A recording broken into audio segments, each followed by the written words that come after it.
Page 13, Tractate Eiruvin. This page we're going to digress. We're going to discuss several halachot that have indirect connection to our discussion of yesterday.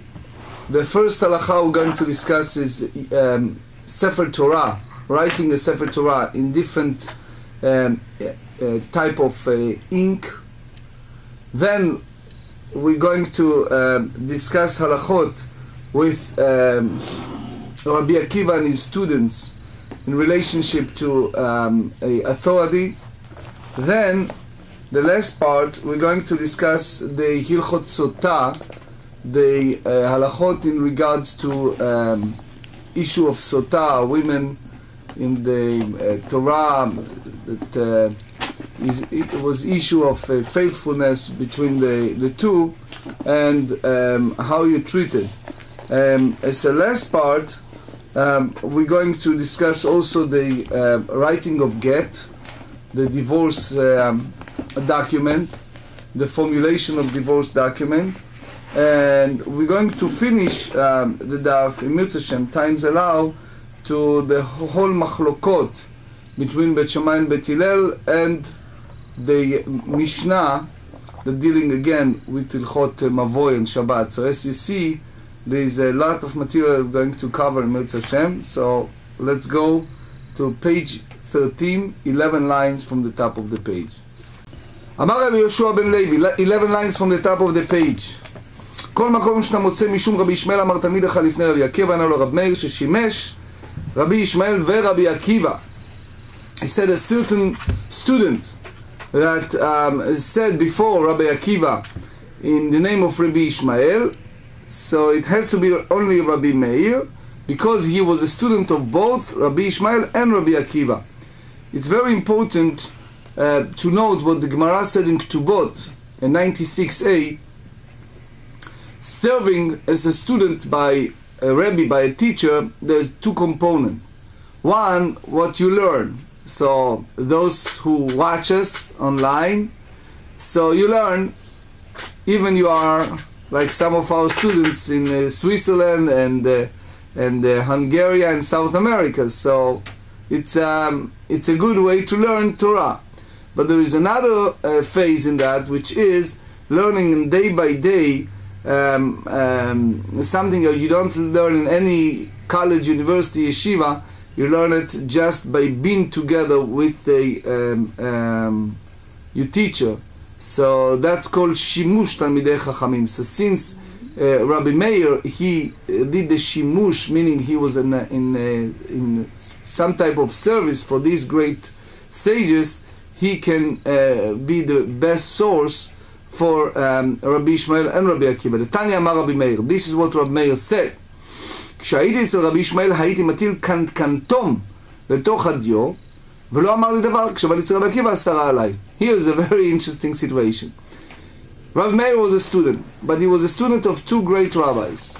So he said, while you're writing a Sefer Torah, you need to use a certain form of ink. So kankantom is a ink that you cannot erase. That's what Rashi tells us, the Tosfot tells us, that Tosfot call it karka yeruka שקוראים אותה virdovol. So it means that it's some type of pen that whatever come out in that ink is inerasable. So since Rabbi Meir was a scribe, so when he was served Rabbi Ishmael, and he used kankantom to write written scripture, Rabbi Ishmael never said anything to him. When he served Rabbi Akiva, he forbade him to do it. Why? Later we discuss it. But what you see, the components so far, there are two things we so far learn. One, that when you need to learn someone or quote a teacher, it's a huge difference between a teacher online to a teacher that you see every day and being together with all the times. It's a two different components. And here we have an example of Rabbi Meir, that he was a student of Rabbi Ishmael and Rabbi Akiva, but not just a student, but he has a shimush Talmidei Chachamim. He was with them all the time. The second point is the idea of writing a sacred document. That you see here two schools of thought. One Rabbi Ishmael and one Rabbi Akiva, and no better source than the student Rabbi Meir, who said that Rabbi Ishmael opposes it, Rabbi Akiva opposes it, Rabbi Ishmael allows it. So now we ask a question. Eini, is that correct? ואמר רבי יהודה, אמר שמואל משום רבי מאיר, כשהייתי לומד אצל רבי עקיבא, אני מטיל כאן כתום לדחודו, ולא אמר לי דבר. So here you see an opposite source, that Rabbi Yehuda said that he used kankantom before the other one, before Rabbi Akiva he never said anything. וכשבאתי אצל רבי ישמעאל, אמר לי, בני מה מלאכתך? Rabbi Ishmael asked me, what is my profession? אמרתי לו, לבלר אני. I told him I'm a scribe. אמר לי, בני וזהיר מלאכתך שמלאכה מלאכת שמיים, שמעת מחזר עוד אחד ומאתר עוד אחד ונצא למחריב את העולם כולו. That's very serious. When he came before Rabbi Ishmael, he said to him, you are a scribe, you have to be very careful. Why you have to be careful? Because imagine if a scribe miss one letter. So in a regular business world, you know that there are mistakes. Okay? Take an example. Someone came and asked me a question. He went to a Savory store and the bill was $11.90. He gave the girl in the cashier $20 and she gave him a change for $50. Okay? Happened. So he asked me if he should return the money or not. But that's a normal human mistakes. When it's come to a scribe, if he miss the letter Aleph, for example, from the word emet, right? They said in the book of Jeremiah, V'Hashem Elokim emet. Okay? So if you miss the word Aleph, what does that mean? You tell me. If you this quote, Jeremiah chapter 10, sentence 10. So if you said V'Hashem Elokim emet, meaning God is God of truth. If you're missing the Aleph, it's saying God forbid, etc. Right. Okay? So that's what Rashi said. Tosfot said another good example. He said, O miyater ot achat. If he adds one single letter. So an example. So you have here Tosfot. He said, Kemo berashit bara bra'o. Which means, instead of said God created bara, bra'o, meaning, God forbid, is a creation of God. It's like many gods, like Greek methodology. So all of that created an environment of heresy, and there is a discussion in the Tractate Sotah, page 20, in regard to that. So therefore he told him, Rabbi Ishmael said to him, to Rabbi Yehuda, since you are a scribe, you have to be very circumspect, very cautious, when you are writing, not to subtract and not to add a letter. Because you can, in one letter, destroy the whole world. Amarti lo.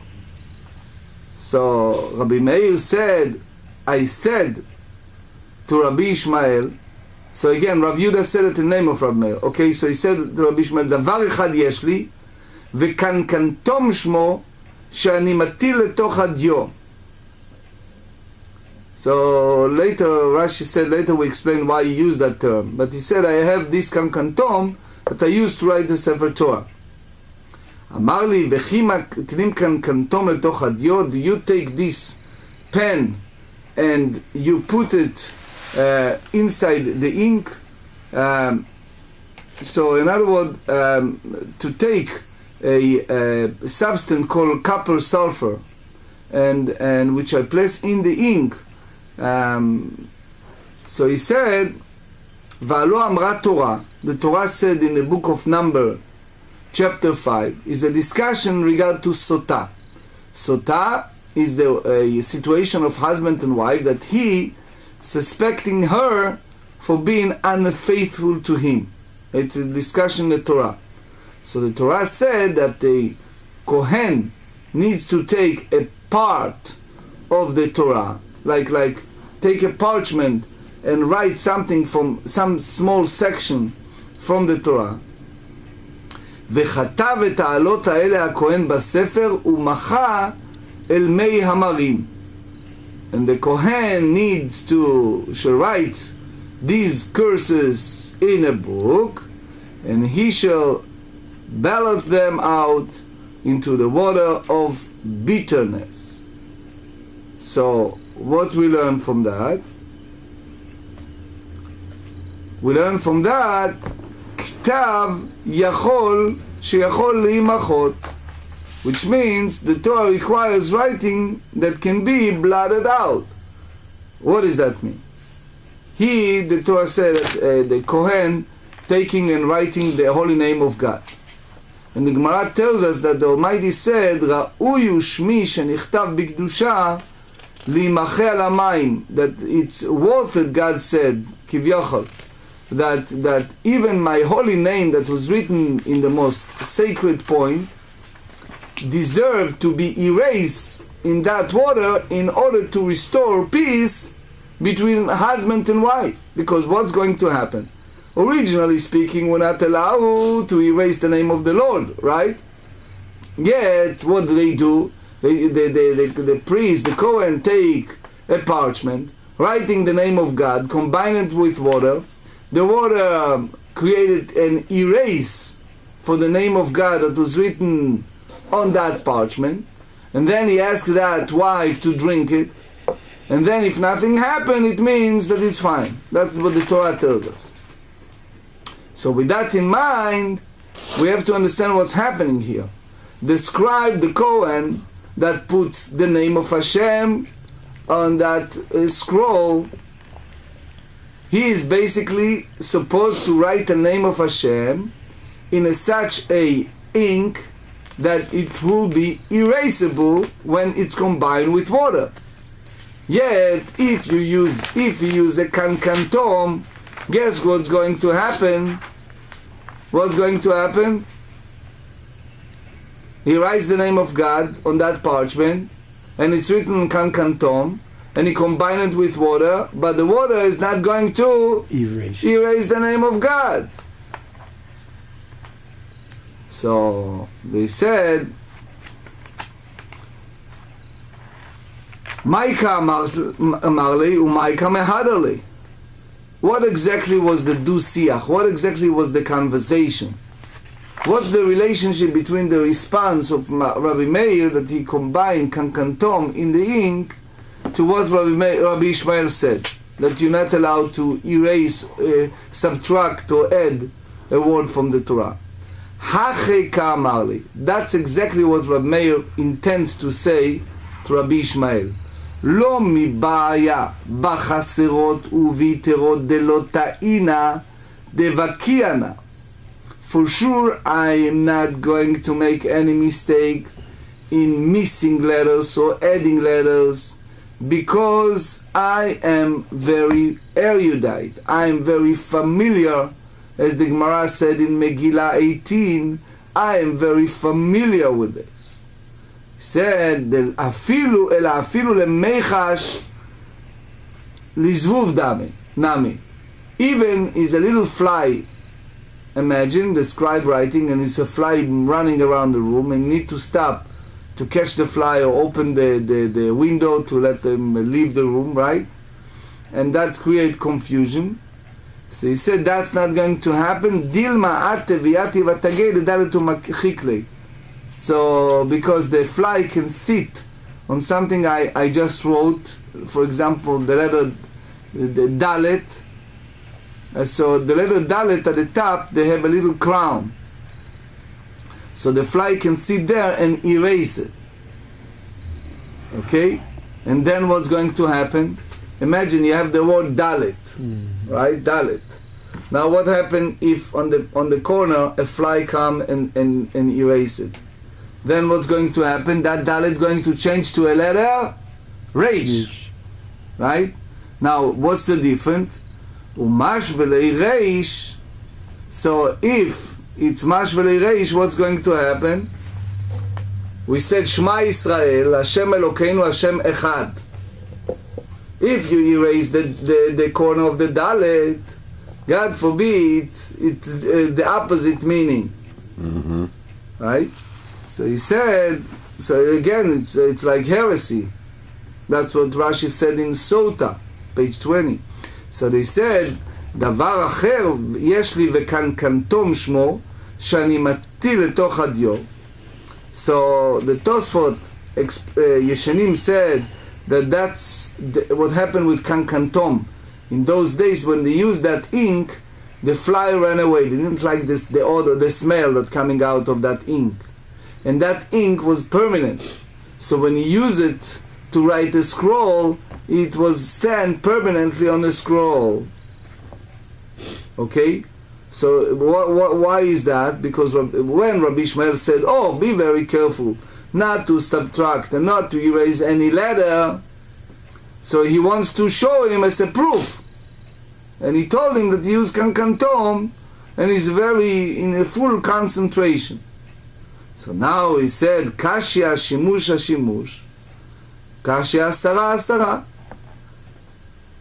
Early what we said, that he was serving Rabbi Ishmael and then Rabbi Akiva, and here it turns that he first served Rabbi Akiva and then Rabbi Ishmael. And early what we said, that Rabbi Ishmael was the one who agreed that he used kankantom with the ink, and Rabbi Akiva was the one who opposed it. And here when Rabbi Yehuda said that line, it's the opposite. So the Gemara respond to that contradiction and said, Bishlama shimush ashimush lo kashya. Granted, there is no difficulty between the account of two sources with regard to service and service. Why? Me'ikara ata lekamei de Rabbi Akiva umedelo matze lemei kamali bei ata lekamei de Rabbi Ishmael v'gamar Gemara. So Rashi tells us that Rabbi Akiva carries a tremendous amount of sharpness. Rabbi Akiva was very sharp. And one of the beauty of Rabbi Akiva, Rashi tells us, that he has the ability, like in our language, sharp lawyer, to convince you in both ways, in the most convincing way. So what happened is, since he was so shrewd, Rabbi Meir have an issue of knowing what is the real halacha. Because imagine if someone give you a scenario in the law, and he express the point of the defender, and you are very convinced. And then he go the opposite way and he express the point of the other, and he's very convincing. So if he's so sharp, you get sometimes confused of which way is the right way, because you convince him in both ways. Mm-hmm. So therefore, he went before Rabbi Ishmael. So he received from Rabbi Ishmael the oral teaching, the way that he learned from his teacher. So, some say that he went back and forth, which means he went to Rabbi Akiva, and then he went to Rabbi Ishmael, and then he came back to Rabbi Akiva. והדר עתי לקמי דרבי עקיבא וסבר סברה. So now he learned Rabbi Akiva, Rabbi Ishmael, and back to Rabbi Akiva. And since he gets the clarity, then he was able to fully comprehend what's involved. So now you see why that is some types of different quotation. Ela asara asara kashya kashya. So he said, okay, so it's still difficulty between the service and the service, because one source said that Meir initially served Rabbi Akiva, and the other said that he served Rabbi Ishmael first. And then it's the difficulty between the word prohibition in the Braita and the prohibition in the statement of Rabbi Yehuda. So they said, okay, so it's remain kushia, it's a main unsolved issue. Tanya. Now we discussed the whole idea of putting kankantom adior, putting the kankantom inside the ink. So they said, Tanya Rabbi Yehuda אומר, רב מאיר היה אומר, לכל מטילים קנקנטום לתוך הדיור חוץ מפרשת סוטה. As we said earlier, what is the kankantom? Something that it's permanent, it stay permanent. So he said to any of the sacred documents you can use kankantom, excluding one, which is what? The one that dealing with with the adulteress. Sota. Adulteress. Why Sota? Remember what we said? We said that the Torah said in the book of Bamidbar, chapter 5, that that name need to be erased in order to restore peace between husband and wife. So Rabbi Yehuda said in the name of Rabbi Meir that you're allowed to use a sacred Torah, etc., etc. But he said, here is the next question.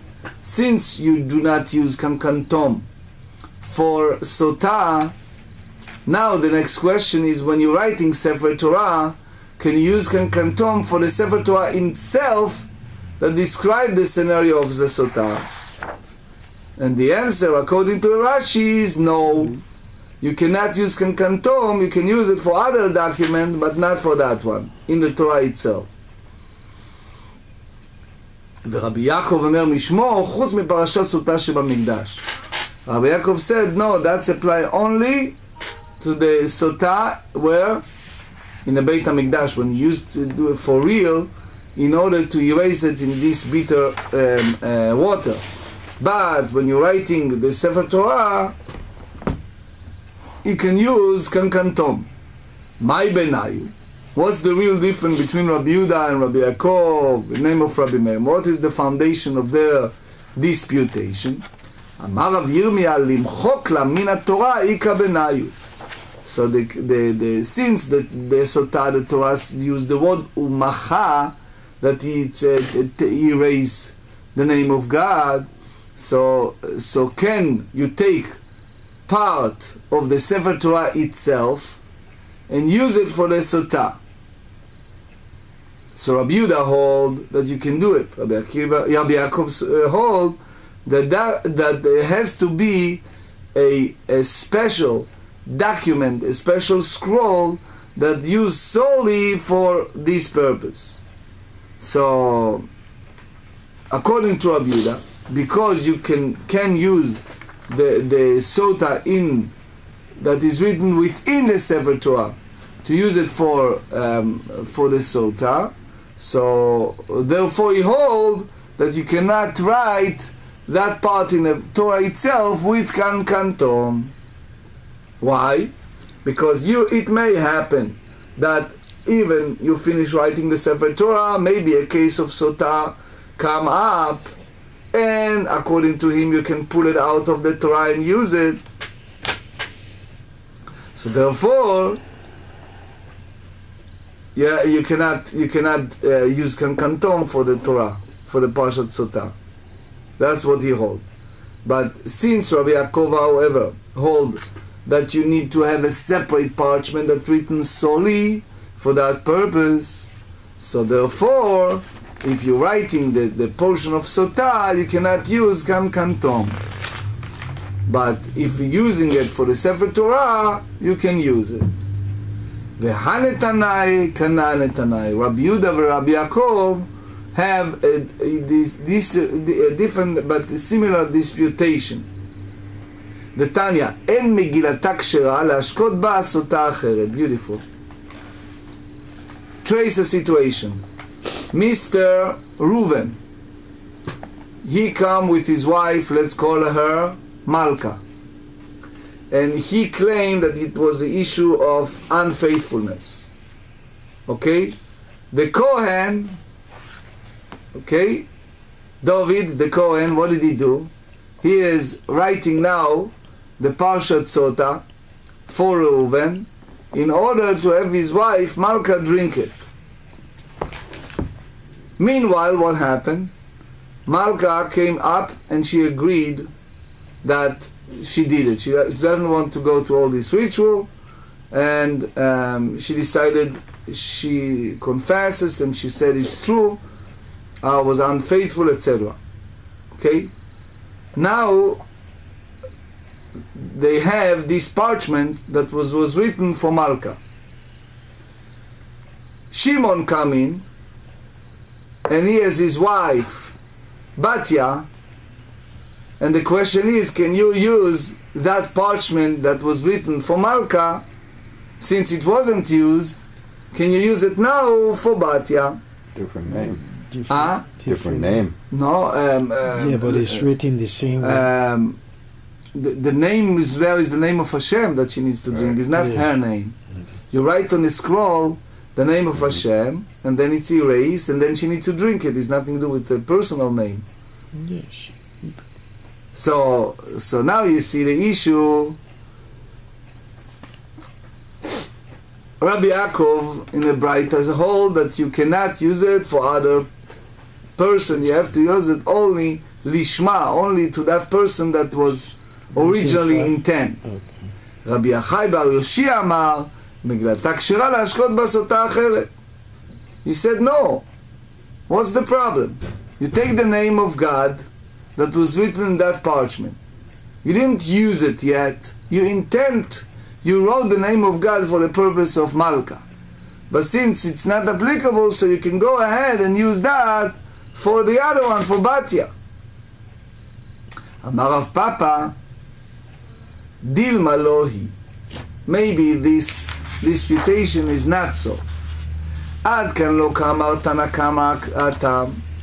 All the reason that Tanakama said there that Megillah that was written for a sota, for someone else, Ela kevan de intik leshum Rachel, but because that this scroll was written for example, for name of Rachel, they use just Rachel, like we use Malka, okay? They use name, Rachel and Leah, okay?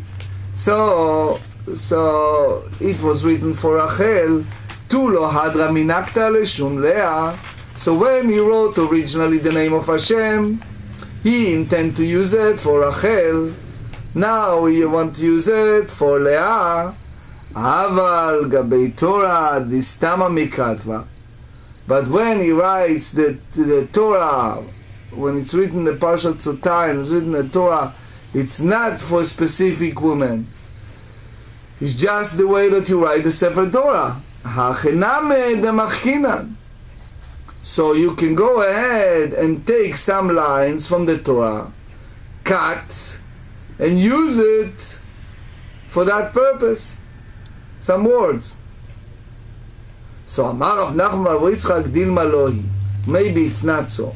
Ad kan lo kama Rabbi Yochai bar Yoshaya tam. The only idea that Rabbi Yochai bar Yoshaya said that what? That you can use it the same way as we said Malka and Batya. You can use it to Rachel and Leah. Look, he took a parchment, he wrote the name of God. It wasn't in use. So what's the big deal if you use it for someone else? That's what he said. Ela de'ichtiv mi ale shum sota ba'olam. Which means he wrote it for anyone, any issue like that. Aval gabei Torah, but in regards to Sefer Torah, delihit klamed ketiva. So the reason that was written is in order to know how to write, but not in order to purify suspected idolaters. Hachename de lo malchinan. So therefore you may say that you not erase those words for the word of Sotah. So the Gemara said, Velet lanu Rabbi Achai bar Yoshaya. So it's the issue of what he said. What did he say? What Rabbi Achai bar Yoshaya said? He said that as long as you don't use it for example, Rachel, you can use it for Leah. So we have a problem. Why?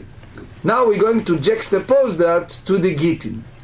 They said in the Gittin, page 24a, Hadetnan katav legaresh, katav get legaresh et ishto the Torah said that a man can divorce his wife only toward a document that is called divorce. By Jewish law it's get.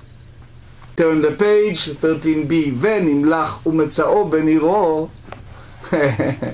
This Reuven, he was mad at his wife. So what did he do? He went, wrote a get. Okay? Now we have a get, you're ready to give it to Rachel. And then he decided not to divorce her. All of a sudden, while he is going on the street, he met his friend. And his friend, guess what? His name is also Reuven, and his wife is also Rachel. ואמר, שמי כשמך כשמי, ושם אשתך כשם אשתי. So he said to him, guess what? I decided not to divorce my... And they start talking about the situation, and he said, I want to divorce my wife, and I have all the papers, but then I decided not to divorce her. But, so the other Reuven said to him, oh, but I want to divorce my wife. So he said, all right, here, take the get, and use it for your wife. All right? So they said, pasul legaresh bo. By halacha, it's invalid to divorce. Why? Because one of the things that apply in the get, it has to be for the specific person. So since you do not have this, let's call him Reuven A and Rachel A, and Reuven B and Rachel B. Okay? So Reuven A wrote it for Rachel A. That was the intent when they wrote that document. Now Reuven B, you want to use it for Rachel B, since it was not in the intent, so therefore it's invalid. Now, what's the proof on that? What Rabbi Yochai ben Oshaya said? He said when it's come to Sota, you can go ahead and use the name of God written in the parchment for different one. But here you see a proof that you cannot divorce with the same document two different women. So the Gemara rejected and they said, Hache hashta. How come you compare these two? How you compare Gitin to Sota? It's two different things. Hatam vechatav laktiv. Over there, the Torah said in a Sota, you shall write it. Right? So you may think that both ways you need to have in your mind that is specific. Ba'inan ktiva lishma. That it has to be for that specific person, specific purpose. Hacha ve'asala ktiv. But in regard to Sotah, it's written ve'asala. Ba'inan asiya lishma. Asiya dida mechikai. So in the Torah, it's a different act. What is the act in the Sotah? The key is, it's not giving her a document, it's giving her water that come out of erasing document.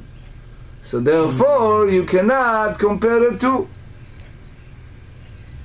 So, since we discussed earlier all the era that Rabbi Meir studied by his teacher, so now the Gemara elaborate of his greatness. Amar Rabbi Acha bar Chanina, גלוי וידוע לפני מי שאמר והיה עולם שאין בדורו של רב מאיר כמותו מפני מה לא קבעו הלכה כמותו. It was the greatest scholar in his generation, and you see that sometimes the halacha not follow him. How come? So they said לא יכלו חבריו לעמוד על סוף דעתו, that his friend, his colleague, cannot fully understand him. So Rashi said here, לא יכלו להבין, they could not understand, באיזה דברם נכונים ובאיזה אין דברם נכונים. שאלתם אותם יושב הגון ולא נחק הלכה. Remember what we said about Rabbi Akiva? That now they said at the same as Rabbi Meir. That said, שהוא אומר על טמא טהור מראה לו פנים, על טהור טמא מראה לו פנים. He was so shrewd, he was so good, that can prove both points, both parties. And as a result of proving both, you get confused and you don't know which way is the proper way. So the Chida the great Chida, explained in his book, Patach Enaim, the whole concept of Elu va'elu divrei Elokim Chaim. When you bring in two opposite sides, and each side, it's very clear and understandable, and therefore you get confused which side is right. So he said both sides are right. It means that he brought on behalf of the Chachmei Tzarfat, the great wise people of France, that they said that God gave to Moshe Rabbeinu 48 explanations to each and every mitzvah, positive and negative, in both ways. They said in the book of Tehillim, if I'm not mistaken, it's Tehillim 18, they said, Vatchasrehu me'at me'elokim, that Moshe Rabbeinu was, in our language, almost in the highest level of understanding, like godly level. So, little less, they said it's a little less than 50.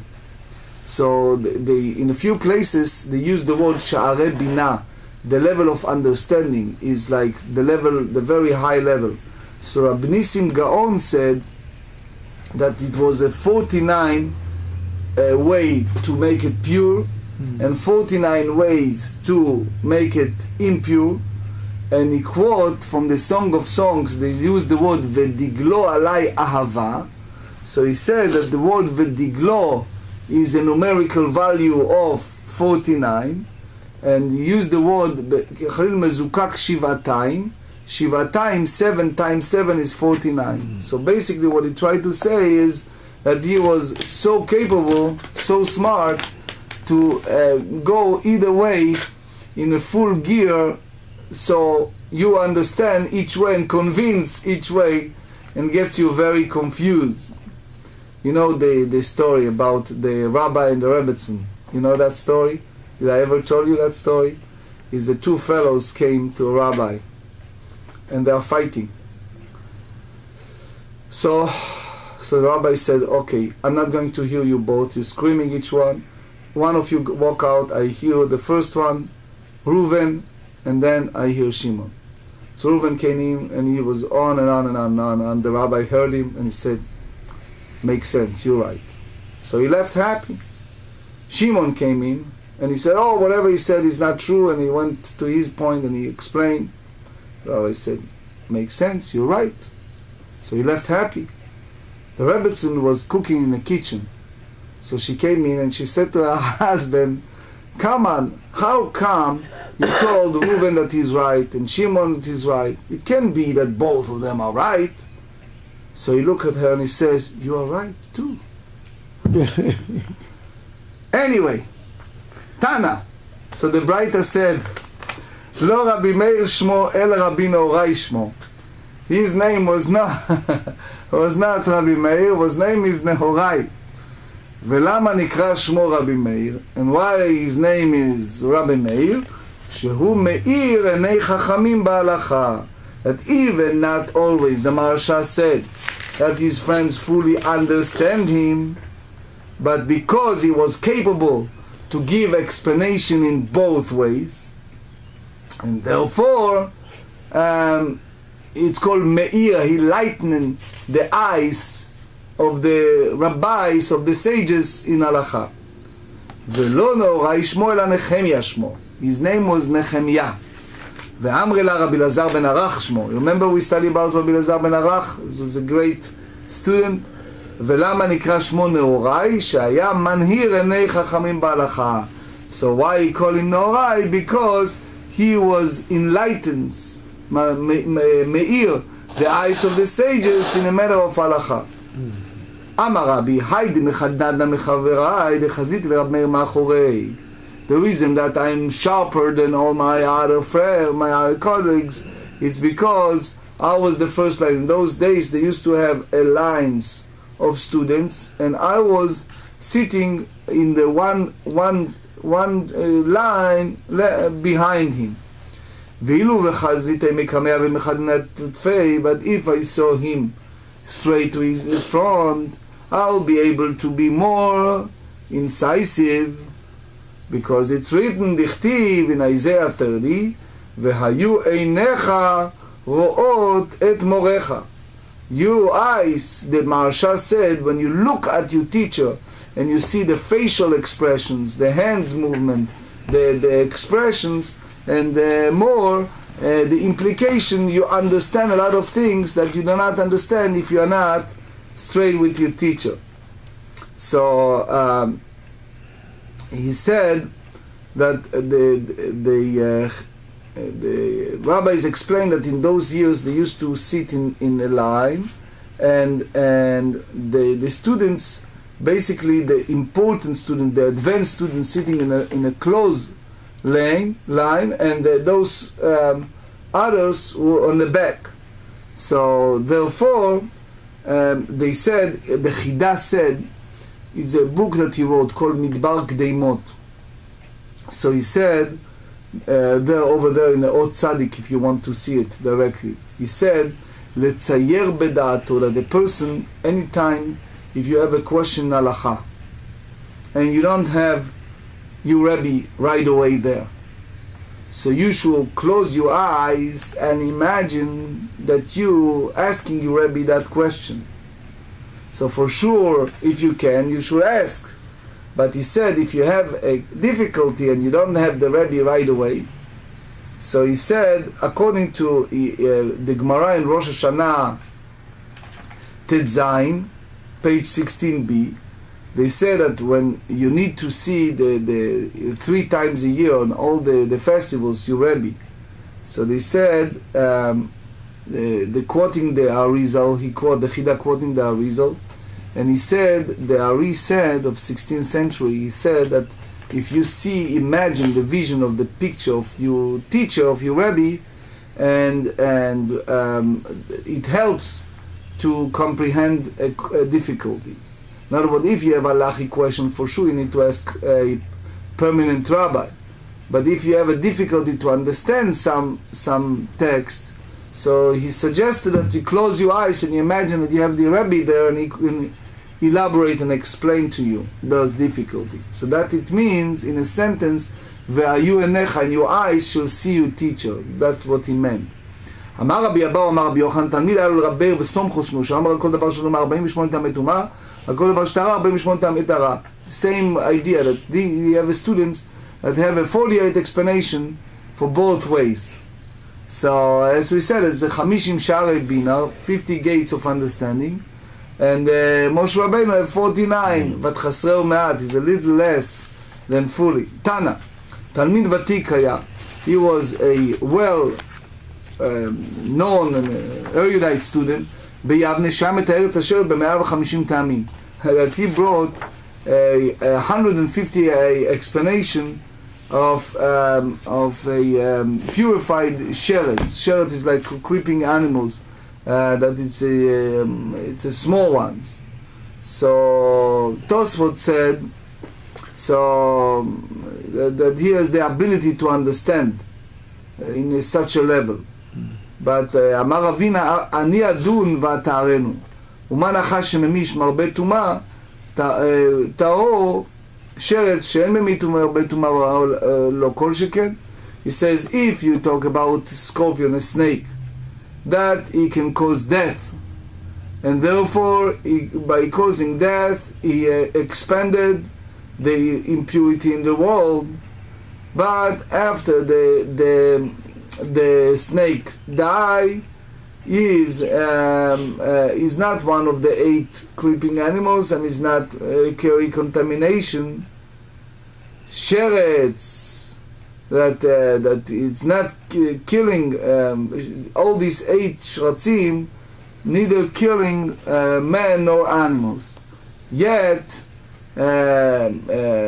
for sure he is pure after he is passing. So the Gemara said, Velohi. He said that this is not so.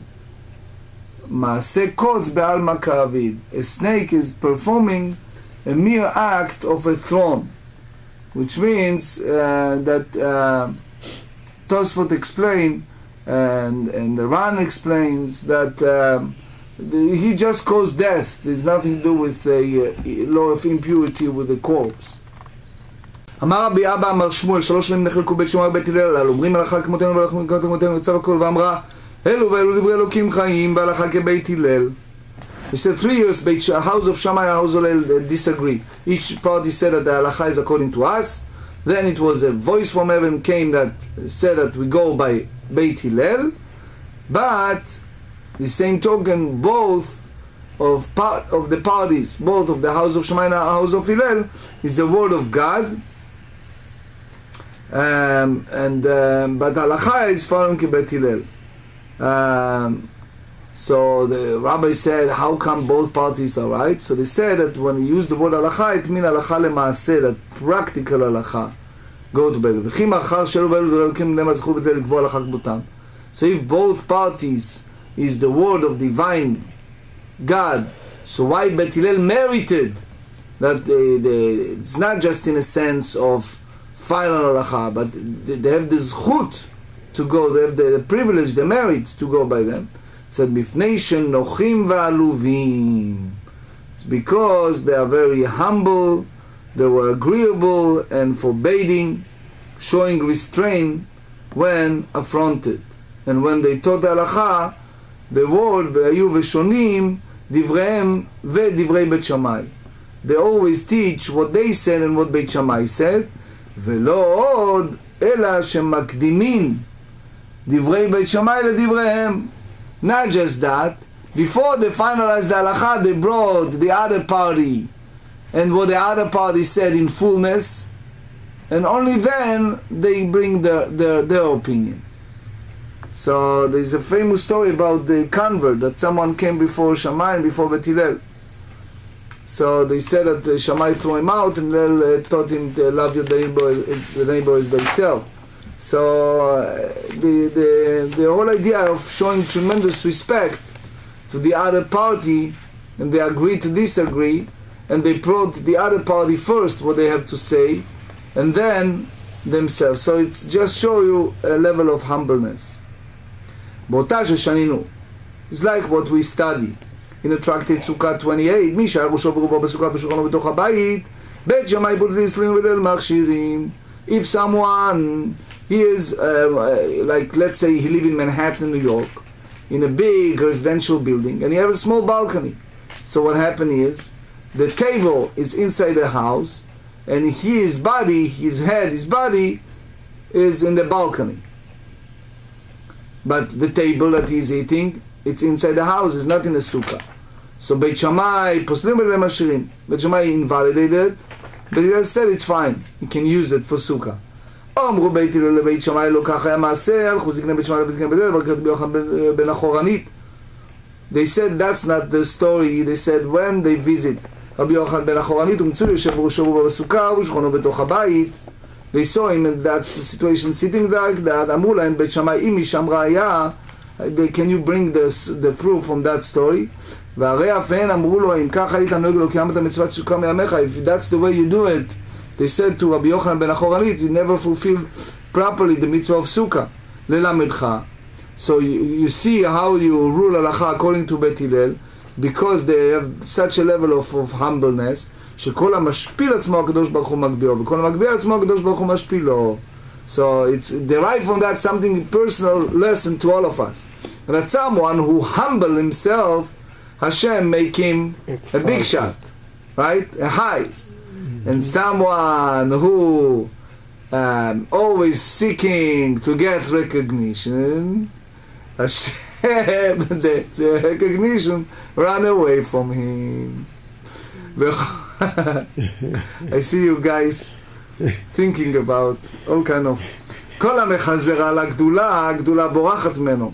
And someone who's running after greatness, he is waiting for certificate of recognition, he waiting to get the word of Akalei, so it's running away from him. But if you're running from that, they run after him. וכל הדוחק את השעה. He walk 3 jobs and he's not successful. So he trying.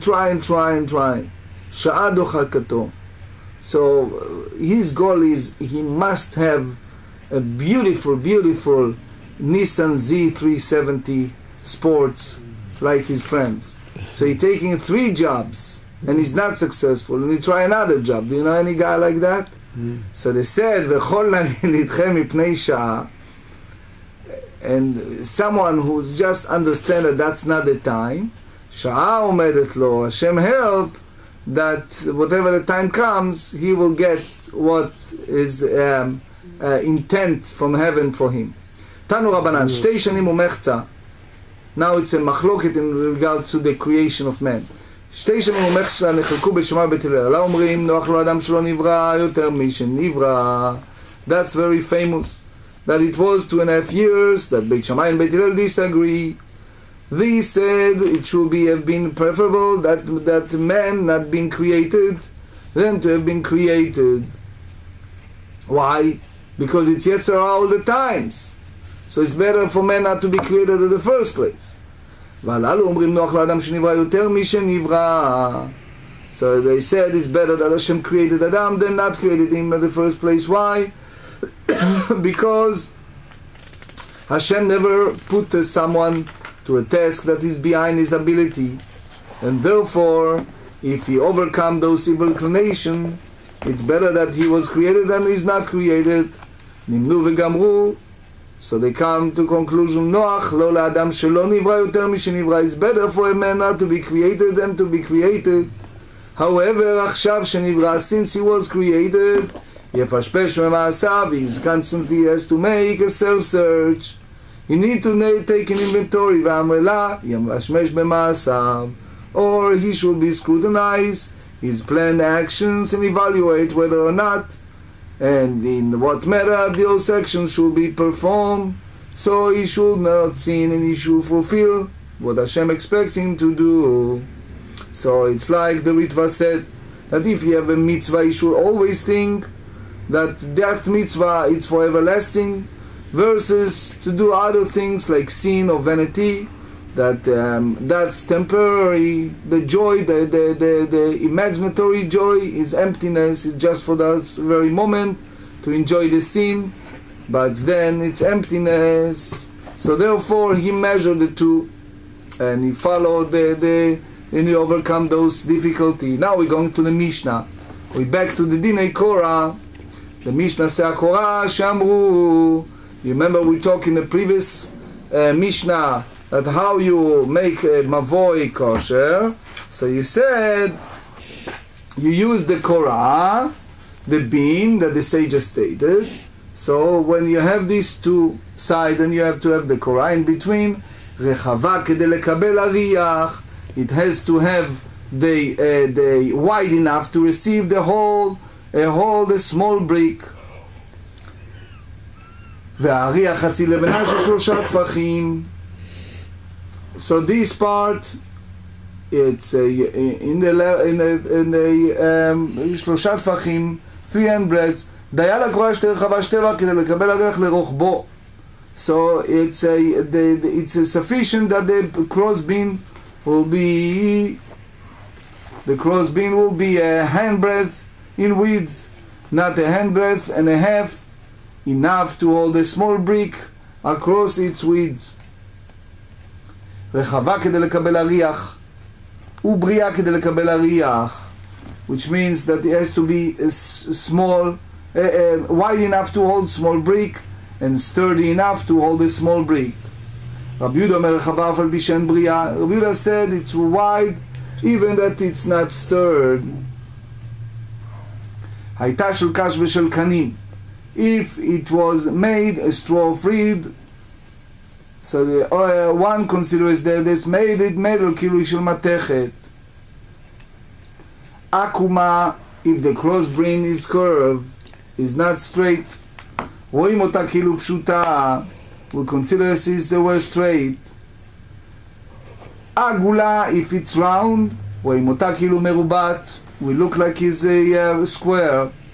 כל שיש בהיקפו 3 טפחים יש בו רוחב טפח. Here is a tefach and a half. Okay, this the width.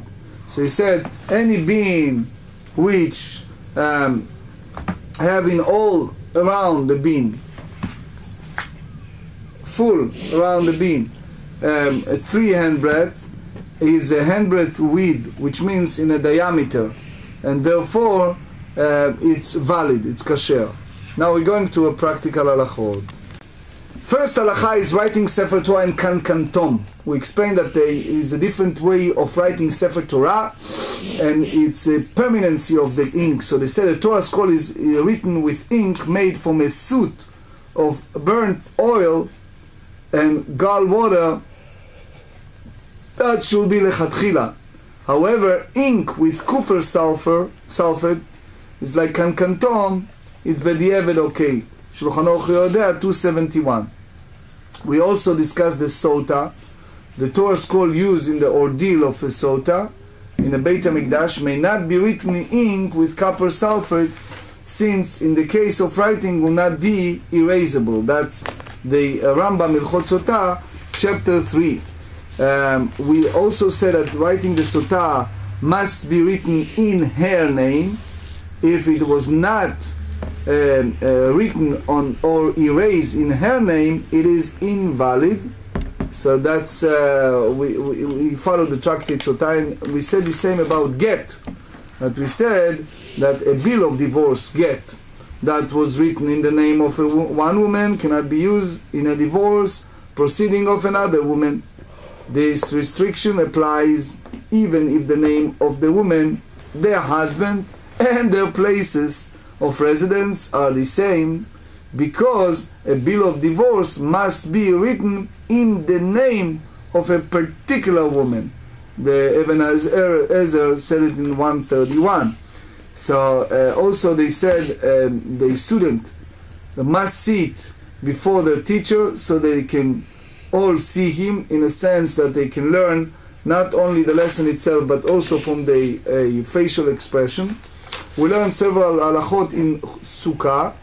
We said that if one sits with his head and most of his body in the sukkah, but his table is inside the house, it is though he was not sitting in the sukkah. So according to Beit Shammai, it's not good, but with Beit Hillel ultimately agree on this matter. So again, each case is different, but it's a very serious issue what is most of his body. We also talk about the width of the crow's beam. A crow's beam must be at least a handbreadth wide to render an alleyway fit for one to carry it within the Shabbat. And the less halacha is the crow's beam must be sturdy enough to support a small brick. In the Talmud, the Yerushalmi, Jerusalem Talmud, the idea of the sturdy, it has to be enough to support brick clean lined up along with the entire length up to 3 handbreadth away from the two sides of the alleyway. And that's what's Magen Avraham based on Beit Yosef, Shulchan Aruch Orach Chaim 363.